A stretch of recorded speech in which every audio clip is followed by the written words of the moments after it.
Titã Fundadora. Recebeu os poderes desse ser alienígena aqui, quando estava sendo perseguida pelos capangas do rei.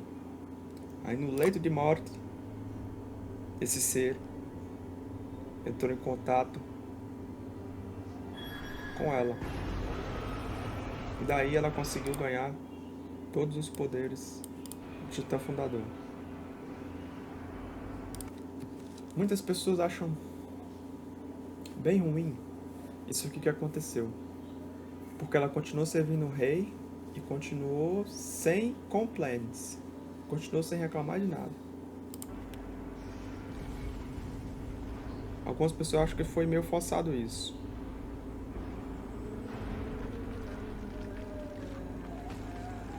Logo ao caso, vamos dar um fast forward aqui. Atentam contra a vida do rei, mas ela entra como uma boa escrava no meio e se mata. Outros dizem que isso aqui é para se livrar da vida dela de um jeito que não fosse tão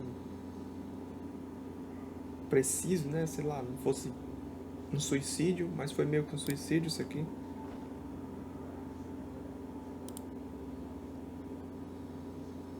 Só que depois disso, o cara, ele cortou os pedaços do corpo dela e deu para as filhas comerem. Banqueteiem-se minhas filhas.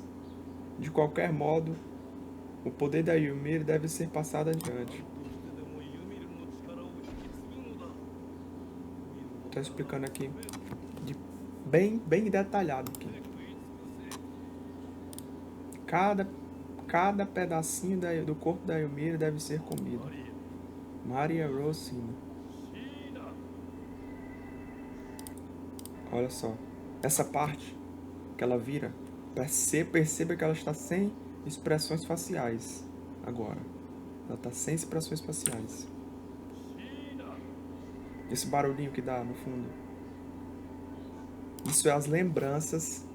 Como ela é a Titã Fundadora, ela tem acesso a todas as lembranças, até mesmo das filhas dela. Depois que ela morreu, ela ainda tem acesso às memórias das filhas delas que continuaram a viver e continuaram a evoluir a gerações, gerações, gerações. Então nessa parte ela está lembrando disso que aconteceu. Isso machuca ela, isso assombra ela, mesmo desde depois de 2.000 anos. Esse barulho representa a lembrança desses momentos que estão sendo apresentados aqui. Minhas filhas, tenham muitas crianças e multipliquem-se. O sangue da Ymir deve ser passado adiante.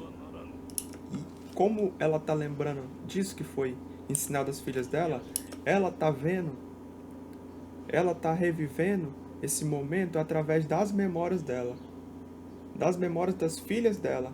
Então, o sangue deve ser passado adiante. Essa ordem não só ficou na cabeça da Ymir, como também ficou na cabeça das filhas dela.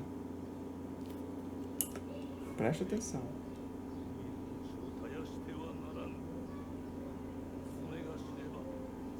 Minhas filhas, e esse decreto do rei ficou encravado tanto na memória dela quanto na memória das filhas dela. Então não é uma coisa que só a Ymir tem. Ela não continuou seguindo as mesmas regras só por causa dela. Ela continuou seguindo as regras porque as filhas delas também estavam seguindo as regras.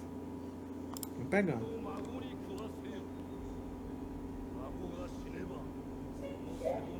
Se elas morrerem, alimentem as crianças, alimentem suas espinhas de criança para criança. E o decreto do rei ficou tanto na cabeça dos sucessores da Ymir, a fundadora, que são as filhas, e as filhas das filhas, e as filhas das filhas. Essas memórias foram passando de um para outro. Vamos pegando. Por isso que ela ficou nesse círculo sem fim. Não é só por ela, mas vamos passar um pouco mais, que isso aqui vai chegar ao ponto que ela cria um lapso para que ela possa se rebelar. Ela tem sem interferir no decreto do rei, ela consegue de alguma maneira trilhar um caminho onde ela se rebele e ela tem o poder só para ela. Nesse momento aqui ela está sem expressões. Então, ela está completamente sem poder, sem vontade, sem nada. Sem expressão, sem emoções, sem nada. Me acompanhando.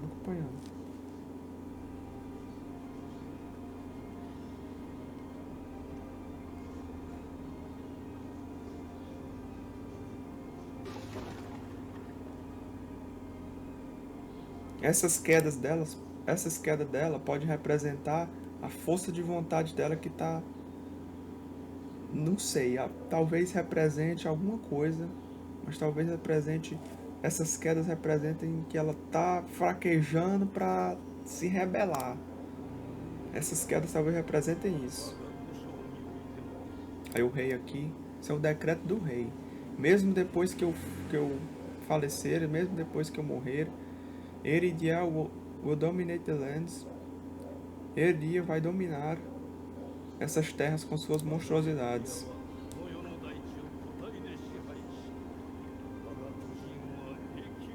Nossos titãs reinarão supremos, reinarão soberanos por toda a eternidade, até o fim do mundo. Aí nesse momento aqui, o Eren dá a dica: I'll put an end to this world, give me your strength. Vamos passar.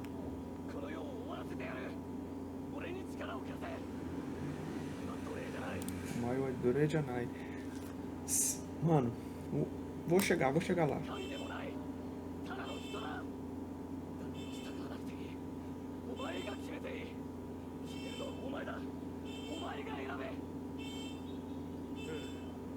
Yameru.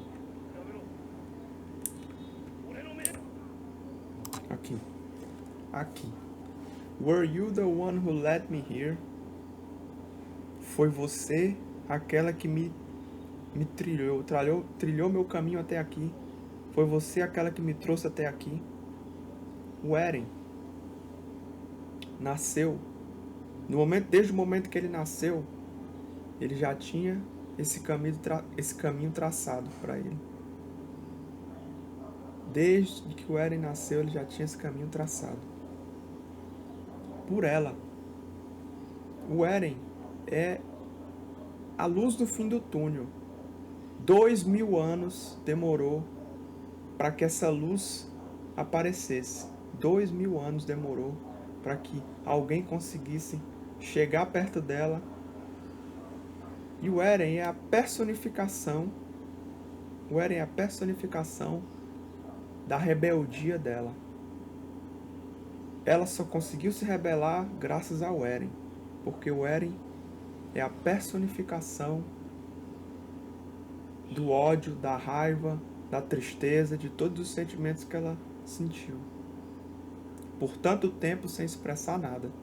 E o Eren é como se fosse a cara metade dela, a metade que estava faltando nela, desde aquele tempo. Desde os 2000 anos atrás, ela vem trilhando o caminho dele para que ele chegasse até aí e interagisse com ela, sem afetar o decreto do rei, sem afetar a história principal.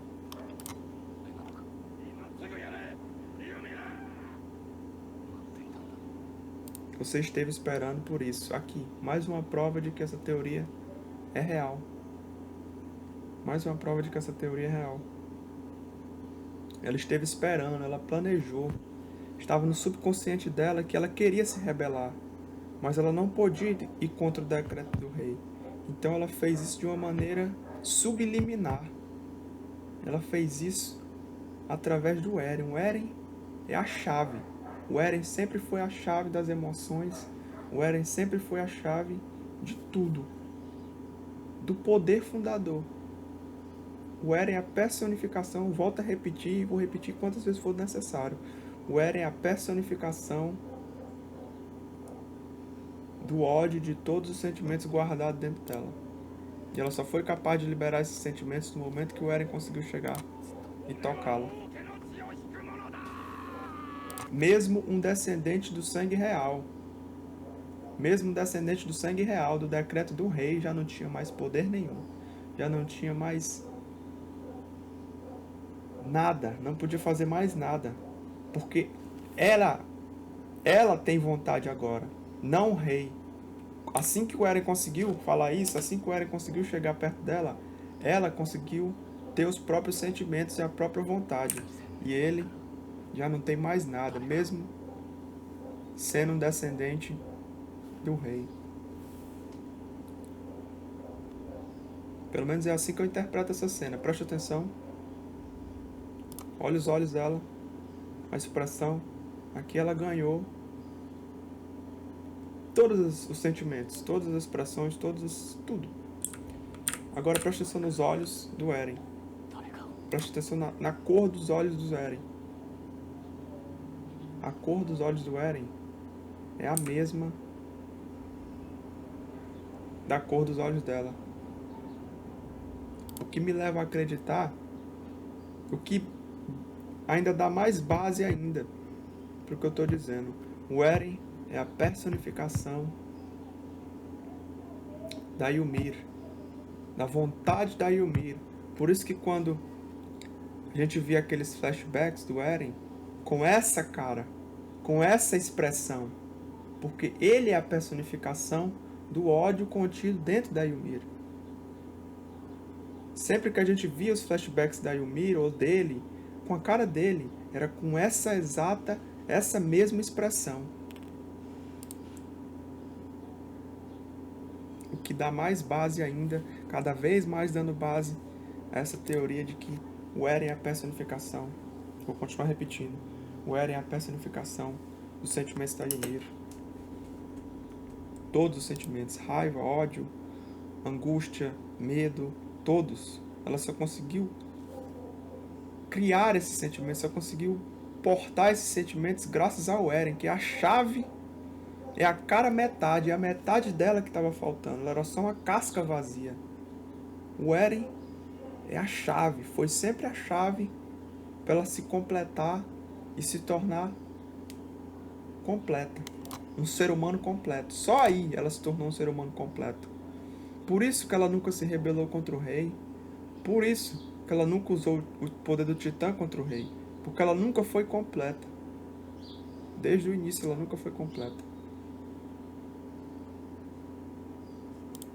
Só agora ela está completa.